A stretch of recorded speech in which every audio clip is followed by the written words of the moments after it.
काजल, सुमन का फोन आया था, वो आ रही है आज। क्या? दीदी आ रही है? हाँ, उसके बच्चों के पेपर खत्म हो गए हैं, उनकी छुट्टियां पड़ गई है तो आ रही है वो। बस तुम्हारी बहन के बच्चों के पेपर खत्म हुए नहीं, छुट्टियां पड़े नहीं और आपकी बहन भाग कर चली आती है यहाँ पर। आप उसे मना नहीं कर सकते थे? काजल, उसका फोन आ गया था, फिर मैं क्या बोलता। हाँ? और वैसे भी काजल, वो हर छुट्टियों में आती तो है यहाँ पर, इसमें नया क्या है। अब उसका कॉल आया तो मैंने बोल दिया कि चल आजा, हम घर पर ही है। तुम्हारा दिमाग तो ठीक है ना? पहले की बात कुछ और थी, सारा काम मम्मी जी से पूछ के करना पड़ता था। अब इस दुनिया में मम्मी जी रहे नहीं। तुम्हारी बहन पहले तो बड़ी मम्मी जी को फोन कर करके आती थी, अब इस घर की मालकिन मैं हूँ तो मुझे फोन करके आना चाहिए था ना कि भाभी मैं आ जाऊं। अब ये घर मेरा है तो मेरे हिसाब से ही चलेगा। छोड़ो इन बातों को काजल, वो 2-4 दिन रहेगी और चली जाएगी, ये घर उसका भी तो है ना। ओ हेलो, ये गलतफहमी मत रखो। ये घर उसका तब तक था जब तक मम्मी जी थी। कहते हैं ना, बेटी का मायका माँ से होता है, अब माँ नहीं तो मायका नहीं। और वैसे भी मम्मी जी कितना खर्चा करती थी दीदी पर, हम कहाँ से करें उनके ऊपर इतना खर्चा, और क्यों करें? हमारे पास क्या ज्यादा पैसे आ रहे जो उन पे खर्च करें? क्या खर्चा है, छोटा मोटा ही तो खर्चा है। अब वो आ रही है, कुछ तो लाना ही पड़ेगा बाजार से, उसके लिए कुछ नाश्ता पानी ले आऊं बाजार से। तुम्हारा दिमाग तो खराब नहीं है? तुम्हारी बुद्धि में कुछ घुस नहीं रहा क्या? कोई जरूरत नहीं है सुमन के लिए कुछ लाने के लिए, जो घर पे बना है ना वही खा लेगी। पर काजल, जब सुमन पहले आती थी तो मम्मी उसके लिए नाश्ता बहुत सारा मंगवाती थी बाहर से, और बहुत कुछ घर पे भी बनता था उसके लिए। तो क्या तुम आज कुछ नहीं बनाओगी उसके लिए? अरे यार, पहले मम्मी जी थे तो उसके लिए सब कुछ बनाना पड़ता था, वो मजबूरी थी। अब मम्मी जी नहीं रहे तो अब क्या बनाना? अब तो टेंशन खत्म, जो बना है वो ही खा लेगी। और ज्यादा नखरे करेगी तो रहे अपने घर में, यहाँ पे आके नखरे दिखाने की कोई जरूरत नहीं है। और आप जी, बात सुन लो मेरे ध्यान से, अपनी बहन पर 1 रुपया भी खर्च किया ना तो देख लेना, मुझसे बुरा कोई नहीं होगा। वैसे भी मम्मी जी ने बहुत दिया है दीदी को, भर भर कर थैले। आप ये गलती मत करना।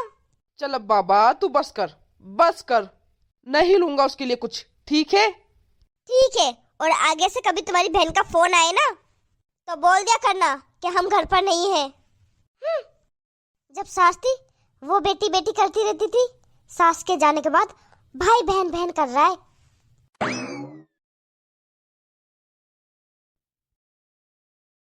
अरे दीदी, आप मुझे पहले ही फोन कर देते तो मैं आपके लिए ढेर सारी तैयारी कर देती।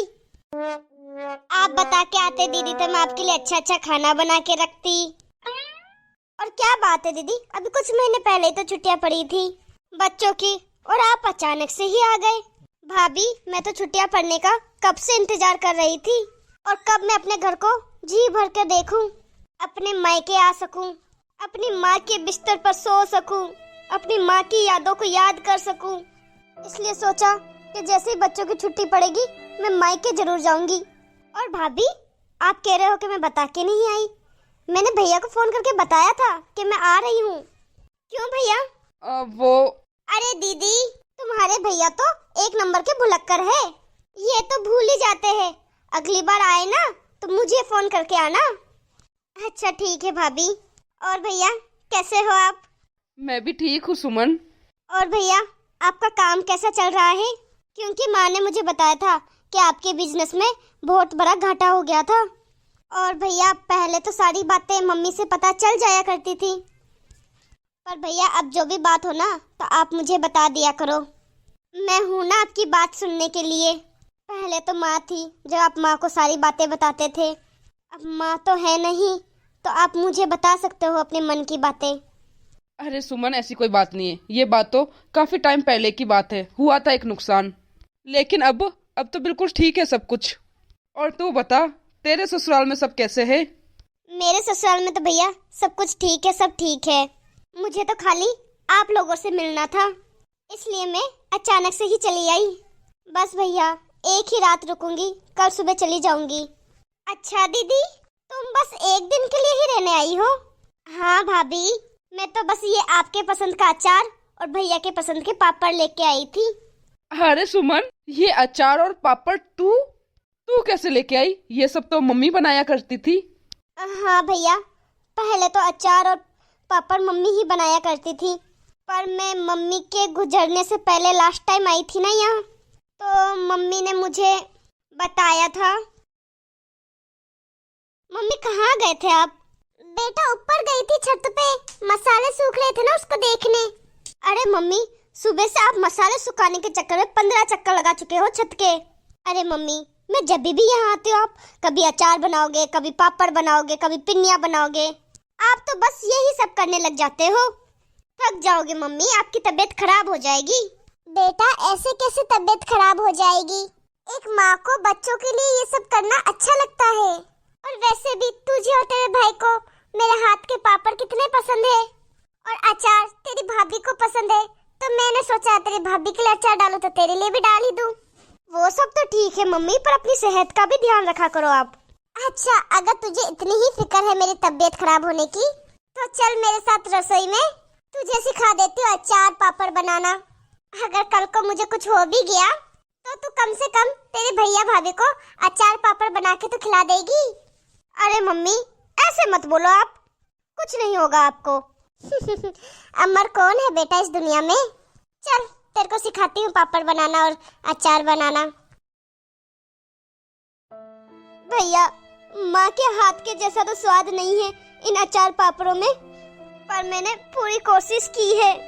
भैया, मैं माँ के गुजरने से पहले लास्ट टाइम जब आई थी ना, तो माँ ने मुझे ये अचार पापड़ बनाना सिखाया था।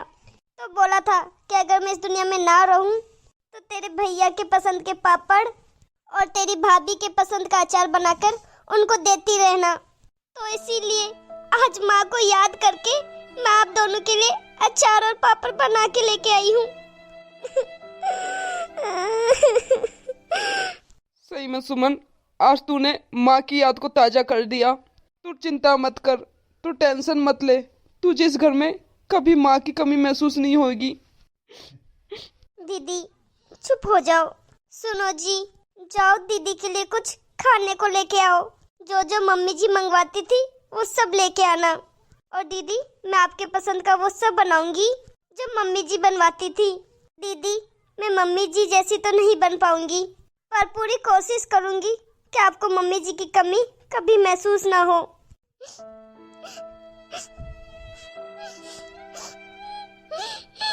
भाभी, कौन कहता है कि मायका सिर्फ माँ से होता है? मायका तो मायके वालों से होता है, मायका तो भैया भाभी से भी होता है। हाँ दीदी, आप सही कह रही हो, मायका तो मायके वालों से ही होता है। नमस्ते दोस्तों, मेरा आप लोगों से यही कहना है कि मायका माँ से नहीं, मायका मायके वालों से होता है। चाहे मायके में भले कोई भी हो, भाई हो, भाभी हो, चाचा हो, चाची हो, कोई भी हो, वो अगर अपनी बेटी को, बहन को अच्छे से रखे तो वही मायका होता है। हमारी ये कहानी आपको कैसी लगी हमें कमेंट करके ज़रूर बताना। अच्छी लगी हो तो लाइक शेयर ज़रूर कर देना। और अभी तक आपने हमारे चैनल को सब्सक्राइब नहीं किया है तो फटाफट से सब्सक्राइब कर देना।